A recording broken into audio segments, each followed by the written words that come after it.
let's start with a fun question. What was going through your head the first time you flew an airplane, and where was it, and why were you doing that? The first time that I flew an airplane that I was actually manipulating the controls was a Schweitzer 233 glider during the Academy's soaring program. They have a program every summer where if you're interested, you can apply to go and learn how to solo in a glider. And it's about a 2-month course, and then it culminates with you soloing in that aircraft. And that was a program that I was a part of, and it was the Schweitzer 233. I can remember the day when I first got in that airplane. I was one who was sitting in the front seat, grabbing the controls. And the Schweitzer 233 looks like a flying banana. It is huge. It's clunky. It's yellow. The thing is built like a tank. It's amazing that it can actually fly, but I absolutely loved every single minute of it. It validated every feeling that I had about aviation and flying that I had my whole life. That I knew I would love it. And then I had a chance to actually go fly and control the aircraft. And it was just an incredible experience. So much, in fact, that after I finished that program, I applied to become one of the instructors who actually spends, every day down there learning how to fly and teaching other folks. And so I ended up becoming an instructor and taught people how to fly the 233.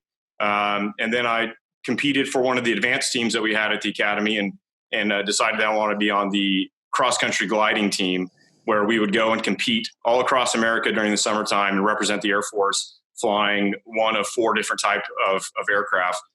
So that was my introduction to flying. Schweitzer 233, big yellow beast, and I loved every minute of it. It was a fantastic way to initially learn how to fly, because gliding is pure aerodynamics, no prop effects, no torque, no noise. It's just you in the air, and it was absolutely made. To this day, I still love soaring and flying gliders just because of the pure aerodynamics of it, and just the memories it brings back. That's awesome. So from the flying banana to the commander of the Thunderbirds, that's not a very straight line in any story that I can tell. Can you kind of walk us through your career from the Academy and what led you to the prestigious position you have now? Yeah, it's quite the jump from the flying banana to the commander leader of the Thunderbirds. That's absolutely true. I graduated from the Academy and I entered into the standard pilot training timeline, which is where you go to a pilot training base, and typically it's about a year and a half to get through the basic qualifications, check out, and it's a selection process. That whole time you're being constantly evaluated, graded, and assessed to determine what airframe is best based off your skills and ability. Are you able to be a pilot? And we have to eliminate some folks or kind of vector people to certain airframes, and then you obviously have a preference, but a lot of that has to meet the reality of your skills, ability, and what the Air Force needs. So I did that for a year and a half, and I wanted to fly fighters. That was just my goal from the beginning. I was always fascinated with the incredible technology and those aircraft, just the power that they had. The mission set was exciting to me. So I made it clear, when I got there, that my goal was to go on a fighter track, and I was fortunate enough that I was able to do that. So I went to pilot training at Sheppard Air Force Base. Selected for the fighter track, which meant I went and flew T-38s in a basic checkout course there. And then after I finished T-38s, I went to what they call Introductory to Fighter Fundamentals. That's where you now fly a fast jet, so a T-38, which is a supersonic trainer. We fly that, and we start applying it like you would apply a fighter aircraft. So we went to the bombing range. We fought close maneuvering with each other as if we were simulating dogfighting. And then you have to graduate from that program. And then I was selected to fly F-16s, which was my very first choice, to fly F-16s. It was the airplane I wanted to fly, and we can get into why that is later. But I went to Luke Air Force Base to learn how to fly F-16s. That's a year-long course. It is not an easy course to get through. It's the F-16 has an incredible number of missions, so the checkout process takes a long time. It's a lot of academics, a lot of training, a lot of flying. And then eventually I graduated from there and went to Cannon Air Force Base, was my first operational assignment. From Cannon Air Force Base, there's a long string of operational assignments I went through, over 5 of them, with some of the highlights being Las Vegas, Nevada here at Nellis, Aviano, Eglin, Florida, in the Panhandle near Destin. And then eventually it culminated in me being selected to be the second in command for a squadron down at Eglin. I was the director of operations for the 85th Test and Evaluation Squadron.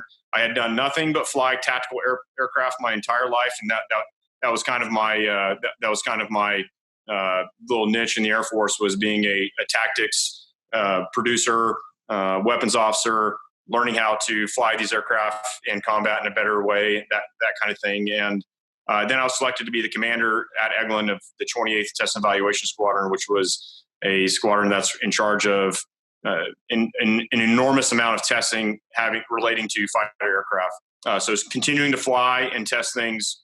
And then this opportunity came up while I was the commander at Eglin. At that point, I had not really thought about the Thunderbirds. I just didn't think it was an option for me. And the Air Force leadership was looking for somebody who had a lot of Viper experience, somebody who had some command experience, and who would be willing to pack up mid-tour and take on another command. My wing commander immediately thought of me whenever that message first came out, just because he knew that that was something that I would be interested in. And he came and talked to me, and I applied for the team and was selected, and the rest was history. So long process to get here, but every bit of it was meaningful, and I've enjoyed the ride. It's been an incredible career so far, and I feel very fortunate to be where I'm at, for sure. That's fantastic. Awesome. So along the way, everybody's seen the movies, heard the call signs. What's your call sign, and are you able to tell us the story of how you got it? None of our call signs are flattering, the history behind them. And typically what I tell folks is you gotta buy me a beer, and then maybe after a beer or two, I'll tell you the story. But we're gonna have to leave it at that. It's a closely held secret for most of us. Again, you can imagine the stories are typically not flattering. So we'll have to table that discussion for another time. Perfect. Yeah. Look forward to cracking that beer and hearing it the next time we can all get together. So when most people think of the Thunderbirds, they're thinking of the pilots and the demonstration events, but I imagine so much more goes into it to actually make those happen. Can you take us through what it looks like on a day-to-day basis, being the command of the squadron? Sure. Yeah, and that's a good question. The Thunderbirds is an amazing organization. First off, we're 135 folks strong, wow. And we have 28 different specialties in the squadron, meaning 28 different Air Force codes, which is way more vast than most squadrons. And the reason is because we are supposed to represent a self-functioning, self-contained unit that can pack up, deploy, set up operations in some location in a matter of hours, execute a mission, and then redeploy. Of those 135 folks and 28 different specialty codes, every single one of those people are hand selected. You have to apply to be on this team.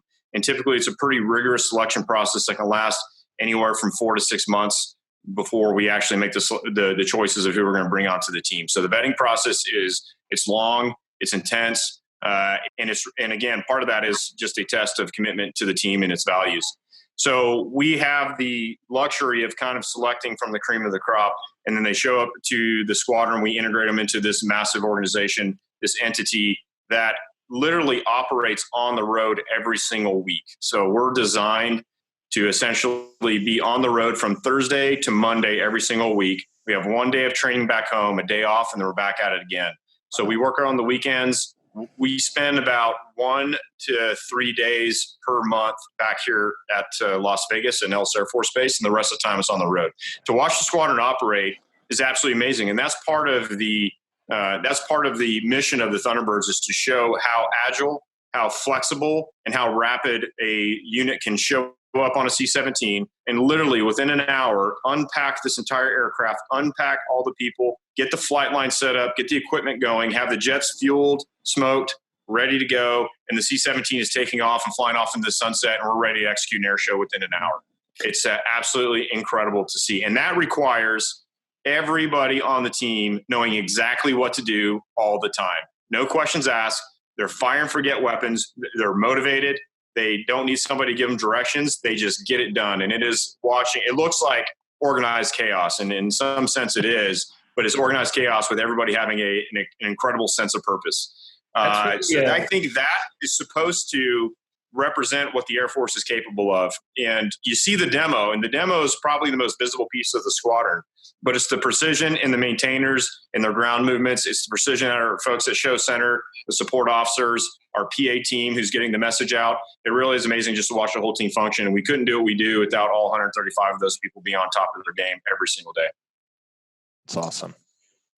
Yeah, that is really amazing, because you're right. Like, we all see the demos, but to know what goes into that, it's a major logistics operation, a personnel management operation. So yeah, it's really neat to hear that background. That's true. And I'll just add on, then there's the whole running the squadron on the road, where you have people who are living in hotel rooms 240 days out of the year. The oversight, the management, the care and feeding for those people, for their families back home, it just adds a whole nother element. And yeah, the demo is probably the most visible thing that we do, but we do a lot of school visits. We do a lot of interacting with the community, what we call public relation events, where we're going to go and try to spread goodwill, communicate the Air Force message. So there's a lot of that going on in the background that everybody in the squadron takes part in, not just the demo pilots. So again, it's a full-time job. It's tiring, I'll tell you that. That's why they typically limit us to 2 years on this team, and then we move on, because it's essentially as if you're deployed from your family for about 2 years while you're on this team. Sure. What do you sleep? 3 hours a day? I sleep as much as I can. Yeah, fair enough. It's and that's the other thing, is our time zones are always changing, so we're just all over the place when it comes to circadian rhythm and that. So I try to keep as much of a normal schedule as possible. I wake up, I go on a run, eat some healthy breakfast, go into work early to handle the admin side of the house, brief, fly, debrief, normally a PR event, and then it's already 11 o'clock at night and you're back in bed. So the good news is that that's being crazy. That busy all the time, you can fall asleep in a moment's notice no matter where you're at. Oh yeah. That's right. Sleep like a baby. Yeah. So the go, the PR, you guys, much like all of us, are not free from the COVID madness that we're all living through. So, we've seen your agenda of, shows get canceled around the country, but it was pretty cool just a few weeks back to see you guys ripping over Denver in formation. Can you tell us a little bit about the America Strong operation and kind of the pivot you guys have had to do over the last 6-8 weeks to continue your mission through these trying times? Yeah. So I think you kind of alluded to it there. Our mission is to recruit, retain, and inspire, to be kind of a visible source of strength and American resolve. We're also here to provide just the general population overall confidence in military capability and what this nation is capable of. We typically do that through air demonstrations. We do that through personal interactions when we're on the road. And during this time, when the air show season was effectively canceled, we knew that we had to come up with some innovative and creative ways for us to still be able to execute our mission. So initially our plan was, or the initial thought that we had, whenever we were just on the verge of getting ready to leave for our first air show in Del Rio, Texas, we started getting inklings that they may end up canceling the show. And then March Air Force Base was the next air show after that. And the initial discussions on the team were, if we can't go fly the air show, why don't we fly down to these locations and just do a fly over the base in the community and let them know that we wish we could be there doing the air show and we're sorry that it got canceled. And this was kind of our initial thought of how should we respond to air shows being canceled and our time being free and available for that weekend and our requirement to continue to fly. And it was just kind of a natural kind of progression of thought, to be quite honest with you. And then as the COVID-19, the outbreak, as it started to climb and rise in the intensity, which is something we didn't all anticipate, more restrictions were placed on our operations, and we realized that just wasn't going to be feasible for that period of time. So whenever the outbreak really started to ramp up and gain strength, we did the thing. We did what we thought was best to protect folks on base, to protect the general public, and protect our own team, which is just take 2 weeks of sheltering in place and waiting to see how it's all going to shake out, just so we can kind of get a feel for how bad this is going to be, what's the impact in our community, because there's a lot of unknowns early on. So we took those 2 weeks down. During those 2 weeks, we were watching just the whole thing evolve, just like everybody else in America was. And I think we were all on the team really struck by the response of the medical community, by the medical professionals, the first responders. You'd see stories on social media of just how exhausted they were, the stress that they were going through. I think it really caught them off guard. I mean, they've responded in a remarkable way, but nobody saw this coming. So whenever we started gearing up flying again, and look, we're a flying organization. We have to fly. There's just no doubt about it. We have to maintain basic proficiency and basic currencies to ensure safety of flight when we go out and execute these missions. So we were getting to the point where we had to fly. There was no choice about it. So we started flying again, but we were flying largely over the Nevada desert, just doing practices to keep everybody proficient and trained and qualified to fly the airplane. Well, while we were doing that, we thought, hey, wouldn't it be great if we just took one of these sorties and did a quick show of support for all of our first responders here in Las Vegas? And so we lobbied our leadership to, 1 second. Uh-oh. We see you. Sorry, guys. Okay, I'm still, my screen went blank. No, Gotcha. Okay. Yeah, Alex, you got your work cut out for you for editing this thing. Nah, we're keeping that in. Sorry, I was in the middle of a good one there. My screen went blank. I had a phone call coming from somebody. Sorry about that. But yeah, we were very interested in doing something to show our support for the medical community here in Vegas. We kind of pride ourselves on being a product of the Vegas community. We live here with these folks. Our spouses work together. Kids go to the same school, and we really wanted to use this opportunity to tie into the Vegas identity and really show them our support from the base. We've been here in Vegas since 1956. So we were here when the town was small. We've been through its growth spurts. We've been here through the good times, the bad times. And so we wanted to let the people of Vegas know that your Thunderbirds, your team here that you support and sustain, that we're here to support you during this time, that we're thinking of all the people who are dealing with COVID-19 and battling the outbreak. So we put together the idea to do the flyover. So we did the flyover, we conducted that. And, to be honest with you, I was concerned that people were going to be underwhelmed. And it was quite the opposite. It was overwhelming, the response that we got. I think people really needed something positive to rally around. And we were that mechanism to get people out of their house, just even if it was to walk out, 30 feet into their driveway and happen to look around and see their neighbors. It was a human connection that I think everybody got to share, which was rare in this whole situation. It was an incredible opportunity for us to show support and to get people out. And I was talking to my wife, and I actually mentioned this to someone before. She was actually out on the ground watching us do the flyover, and she said people were crying and cheering and clapping. Oh, and awesome. I was talking to her. I was like, "Wait, that sounds amazing, Christy. It sounds like I really missed out. I feel kind of bummed out. I didn't get to experience this with you guys because I was working. I was working hard, flying around low altitude in a dense urban area like Las Vegas with towers and updrafts and birds and and just the urban jungle that it is. It was a lot. It's a lot of work. So we were working pretty hard. And then at the end of the day, we put the jets on the deck, and like I said, the community response was overwhelming. We were so honored to be able to do that. And we knew we had the Academy flyby coming up, and we said, you know what? We talked to our leadership, and the leadership was very supportive. We said, hey, sir, what if we just grab some extra gas and we do something similar in Colorado just to see how the public reacts? We think it was a good thing here. We think the people really needed it. And we said we can do this mission, and it's not going to cost us a whole lot. And we think it might actually pay off quite a bit for the people struggling with this virus and with this outbreak. And so we requested permission to do it, and it was received. So we did Colorado, and I think by all accounts, Colorado was also successful in raising the morale of the town, of those various cities that we flew over. I watched it on my deck. Yeah. Yeah. It gave everybody something to look forward to for the first time in weeks. It was awesome. So I think between Las Vegas and Colorado, when we had those two data points and we saw that, hey, this is a different way to use a team, but it's effective. It's a diligent use of these resources to keep the team employed. And at the end of the day, you're doing your mission. You have found a way to execute your mission, to recruit, retain, inspire, to instill confidence, to raise morale, to give people something to be proud about, something positive to rally around. And then we took it to the national level. And that was the next step, which was to SecDef and the rest of the military chain of command saying, let's do something for the areas that have been hit the hardest. Let's do something for New York. And New York was really the crown jewel. But we knew we wanted it to be big.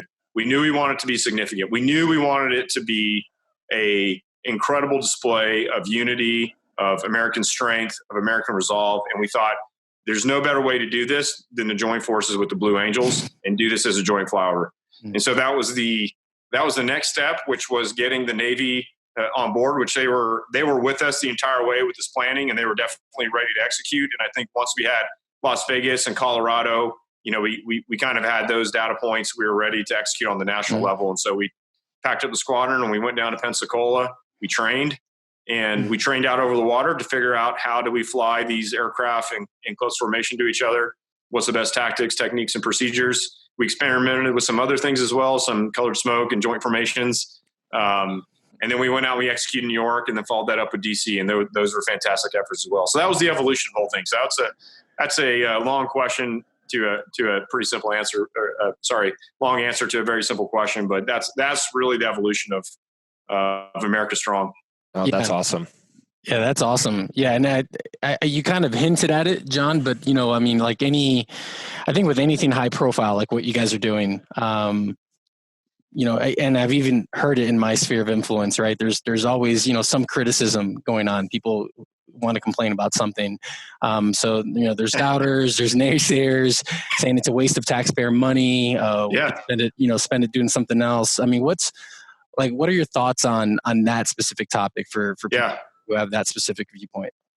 Yeah, no, those are great questions. And I think that's what's great about America is that we have this sense of accountability, and we make sure that people are doing the right thing with the resources they're given. And I would expect people to ask those questions. That's fine.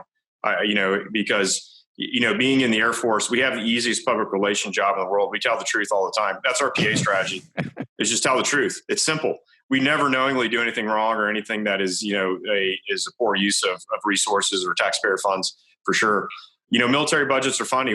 We're operating on a budget that's already been executed, meaning that I hate to say it, but the money's been spent. And this happens at the beginning of the year where you have to buy the contracts for that year ahead of time for the maintainers, the people who do the paint, the people who change out the wheels, the people who maintain our gear. All those things are paid for up front. That's how it's done. And so the season is essentially a sunk cost. And so the question becomes, okay, well, what do we do? We have this budget.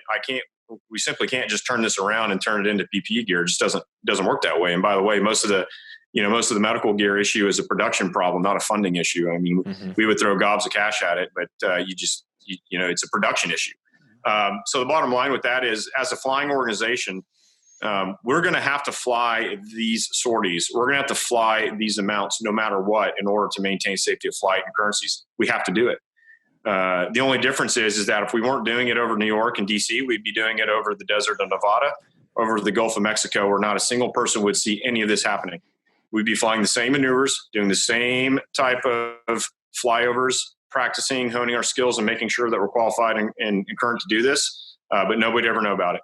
So in our assessment, that is more a waste of taxpayer resources than what we're doing now, which is taking that training and that flying that we have to do, and now just moving it into the public sphere so people can benefit from it. Yeah, that's good. And as you're traveling around the country now, doing these flyovers of cities, what's different in the way you approach how you keep your pilots and your other colleagues safe given the pandemic? I imagine you're used to working in close proximity. You're touching the same equipment. How is that shifted now, given that there's a virus out there? Yeah, we've had to change our operating procedures pretty dramatically, but the folks have adapted very, very quickly. We wear masks when we're at work. If we're within 16 feet, we have masks on. We make sure to use sanitizer, hand sanitizer, washing our hands. We try to split work up into shifts where we used to all be at work at the same time. Now we have shifts where people will show up and perform their function. And then when they're done, they leave and telework. And then the next group shows up and performs whatever function they need. So now we have kind of group distancing in addition to social distancing as well. And, we shelter in place when we're at our hotel rooms. I can tell you it's incredibly unfun, if that's a word. It's kind of like watching paint dry, but we go to our hotel rooms and we stay there and we stay safe. And, we work from our hotel rooms and we don't gather in groups. We only leave our rooms to do essentially 4 things, and that's to get provisions to survive, meaning, food, water, whatever it is, medical care, getting medicine, exercise, or going to work. Those are the only 4 times that we leave our rooms.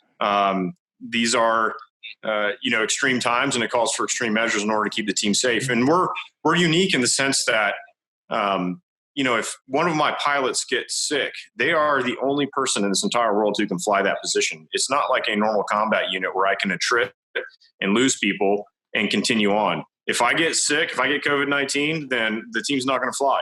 And I can't think of something that'd be more of a downer to Operation America Strong that is supposed to show resolve against COVID-19 is if we have to cancel it because one of us have COVID-19. So we take extra care I would say, extraordinary care on the Thunderbirds to make sure that everybody stays safe and healthy, because we know the mission is important and that we're just not designed for attrition. So, so we've made a lot of changes to operations, and so far we've been very successful. We have had no COVID cases in the squadron, and I tend to keep it that way. That's awesome.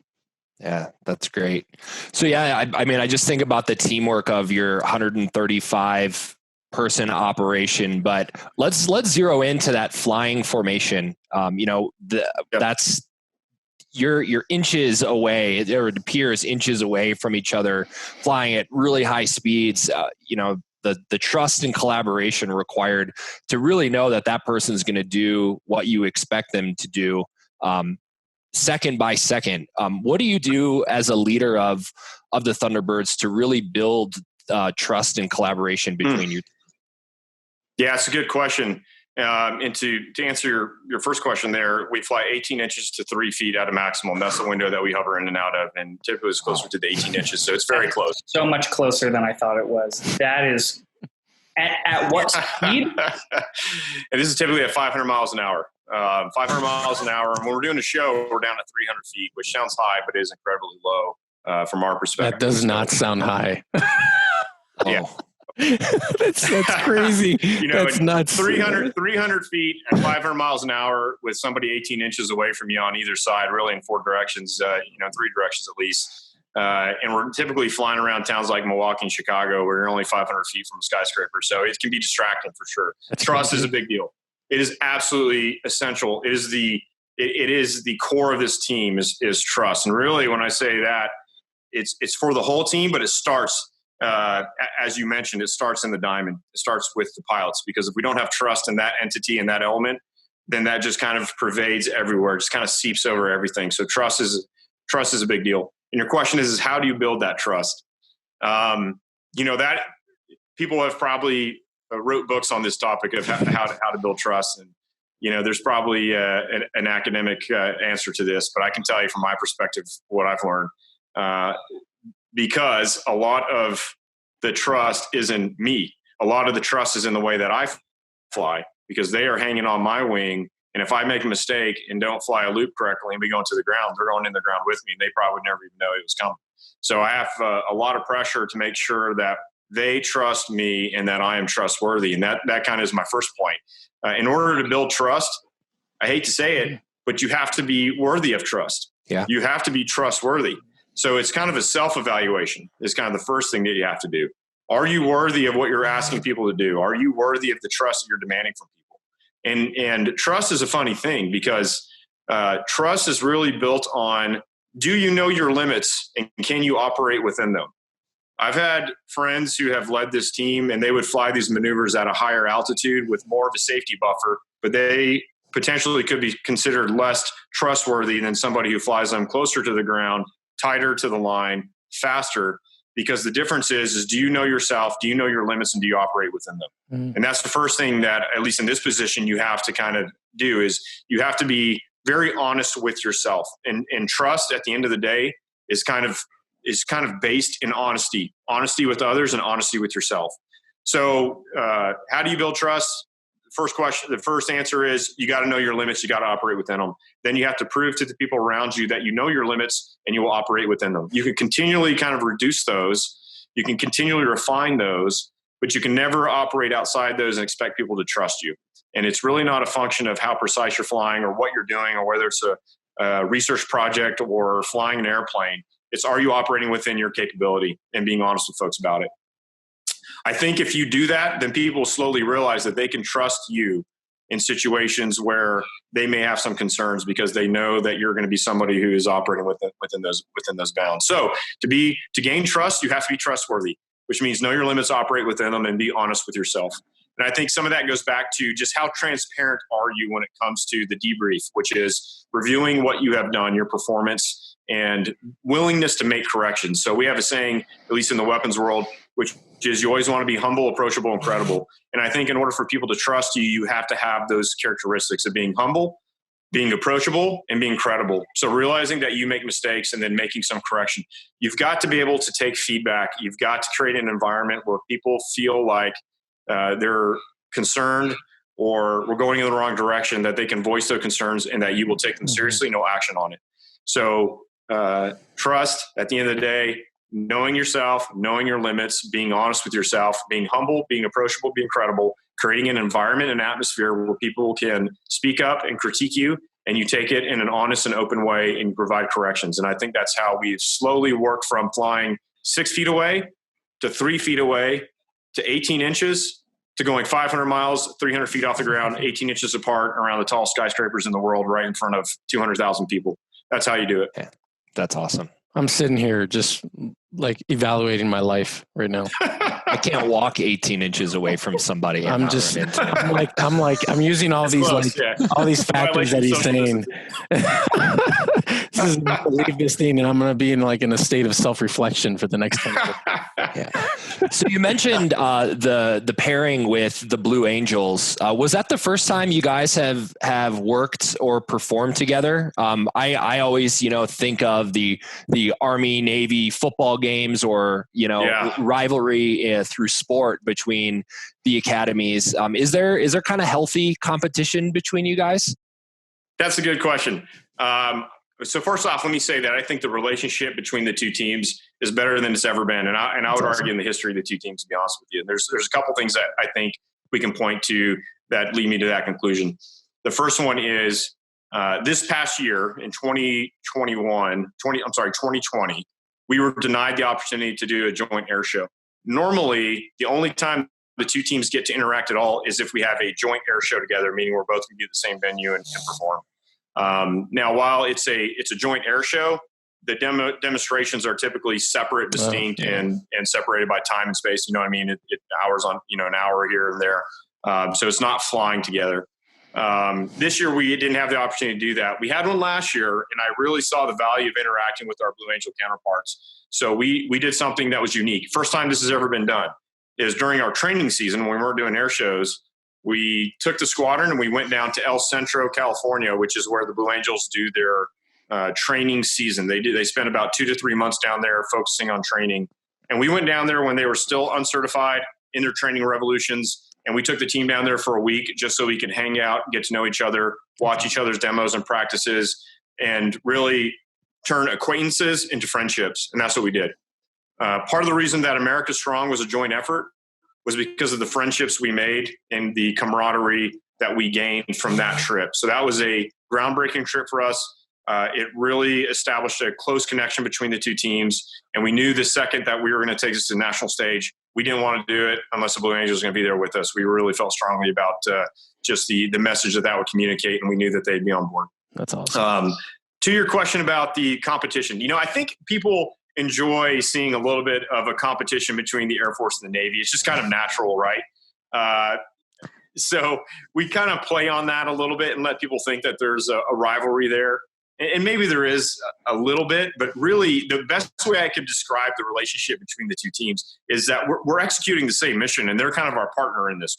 When the Blue Angels win, we win. When the Thunderbirds win, the Blue Angels win, because we're all fighting the same battle. So, Emilio, you do a lot of track. The best way I could describe this is instead of this being a wrestling match between two folks, it's really we're on the same relay team, right? And we're passing the baton back and forth to each other. So we want them to be strong.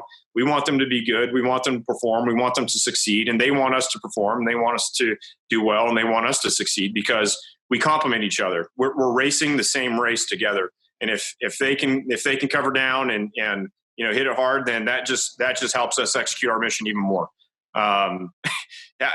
There's been times where I'll be at a show site and we'll have just flown a demonstration. I'll get into the hotel room wearing this uniform, and I'll go into the elevator and there'll be a family there, and they'll be like, "Hey, sir, were you just in the air show today?" I'm like, yeah, I'm glad you got to see it, and then the person will turn to their kid and be like, "Hey, son, this is the Blue Angels. They're awesome." So half the time people just see military flight excellence, and it's whoever you think we are. That's great. So that's we get confused for the Blue Angels and vice versa. And so you just smile. I'm sure you just smile and nod. It's kind of a joint fight, but no, I would say between the trip we took in El Centro, spending 2 weeks with these guys, really creating a new mission set we have never done before. Flying 2 Delta formations in close proximity is not easy, and it took a lot of trust between the teams in order to get to the point where we were finally at for, DC, New York, and Atlanta.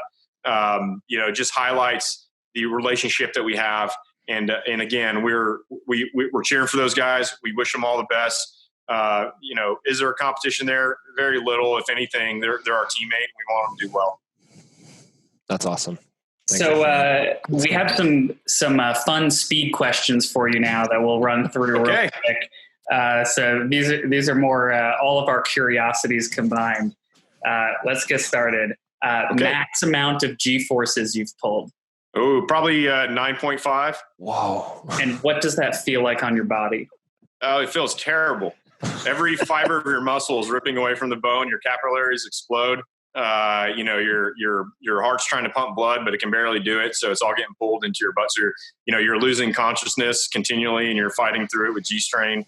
I weigh, I weigh 170 pounds, multiply that times 10. That's kind of what my body weighs. So 1,700 pounds is what your body weighs instantaneously. And then when you're done, after pulling that many G's, you have what we call Geezels. It's all the busted capillaries in your arms. And it looks like you have measles. It's just a bunch of red dots, and it's exploded capillaries in your body. That's crazy. Very painful, very not enjoyable. Yeah. Sounds terrible. What is the highest you've flown? The highest I've flown is 50,000 feet. And at 50,000 feet, you can start to see the curvature of the earth. You look up and it's black. It's no longer blue anymore. So it's pretty far up there. You can definitely see the curvature of the glow of the horizon. And you can start seeing darkness and stars above you. That's cool. What's the fastest you've flown? The fastest is Mach 2.0. So 2 times the speed of sound. And that was also close to 50,000 feet. So going real high and real fast. And what does that feel like? It's relatively benign. That's the beauty of modern dynamics and engineering, is that, going 400 knots or Mach 2, 1,600 miles an hour, you really can't tell a whole lot of difference. Wow. To be honest with you. Yeah. So we can hear a difference, a plane flying over versus something breaking the sound barrier. Do you hear anything different when you're in it? No, not at all. And we have, it's very possible you can break the sound barrier inadvertently and you never know it, just because the only difference between us going subsonic or supersonic is a number we look at in our HUD. We have no audio, there's no perception of that when we're flying. It's again, the digital flight controls, the way the aircraft responds to being transonic into supersonic airflow is absolutely spectacular. It's amazing to the point where we don't even notice it. Why the F-16 and not an F-15, F-22, F-35? Why the F-16 for Thunderbirds? Okay, yeah. So for the Thunderbird specifically, or just for my choice of aircraft? In general, yeah. Why that aircraft? So the F-16 is a incredible basic airframe. It was designed. I'm not sure if your viewers or you guys know, the F-16 was designed to be a simple, lightweight day VFR fighter. It was designed with maneuverability in mind from day one. Not complexity, not long range. Not the ability to go low and then back high. It was designed to maneuver. It was designed to outturn the MiG-29. That was the threat at the time, and they needed an aircraft that was going to be lightweight, have more thrust and weight, so it can accelerate going upwards, so it can pull 10 Gs, so it can do all those things, and win in a close-in turning maneuvering engagement against Soviet fighters. So that was the design of the aircraft. It turns out that those principles are perfect if you're trying to design a aircraft for an air show. Yeah. So the thrust weight ratio, the ability for it to climb very rapidly, its ability to go and do a loop on takeoff, starting at 0 knots and then go immediately to the vertical and do a loop, is all a function of the airframe, the power frame, and its flight control system, which is absolutely amazing. So it's a spectacular air show aircraft, because the F-16 is essentially very basic design. Here, you want to know the design behind the F-16? It's this. Find the biggest engine you can possibly find and put 2 little wings on it, and then a bubble canopy. That's the F-16. And if you look at a tail end shot of an F-16, that is exactly what it is. it's a big engine that sprouted wings, and that is made it an incredibly maneuverable fighter. It's made it impressive, to watch. And when you hear the Pratt & Whitney 229 fly by the show line, you feel the rumble in your chest. You can feel 29,000 pounds of thrust just fly by you so effortlessly. And part of our airshow demonstration is to bring those sights and feels to the people who are on the ground so they can just feel the power of that aircraft, which is inherently related to American technology and ingenuity, that we can create something like that. Wow. That's awesome. Next speed question. Do you have any interest in joining the Space Force? You know what? Unless it comes with a lifetime guarantee of free Wi-Fi or something, I think I'm happy with the terrestrial Air Force. I'll stick with what I know. We had to ask it. Yeah, I'm starting to get a little salt and pepper in the hair here. I'm an old dog. I don't know how many new tricks I can learn. I'm barely hanging on with social media and all these iPhones and stuff. So I don't know if I'm going to be their best candidate, to be quite honest with you. So we want to hear some of those commands that you'll spout off while you're flying, and it seems like the voice is different. Can you do some of those commands for us? Yeah. So it's funny. A lot of people ask about the communications. It's always fascinating, and I think part of the reason why it's fascinating is that it's not so much what I'm saying; it's how I'm saying it that invokes response to my guys. So the pitch, the cadence, the volume level, all will create a response for my guys in terms of flight control input. So they're sensitive to how I'm saying things and the cadence of which I'm saying. Some people would say it's singing. It's more of a cadence, like a Jody. It's something where they can cue their muscle movements to the sound of my voice, the pitch rise and fall, and it means something to them. For example, if I say, nose coming up, there's a million ways to say that, but my guys know that if I say nose coming up, they know we're about to go into a loop. If I say nose coming up, they know we're about to go into a roll. So the way that I say it communicates a lot of information to them, to the extent where I don't even really need to say words, to be honest with you. They just know the pitch and the inflection. And we've messed around with that before, where I just cut out the English and just use the tones, and they'll respond to that.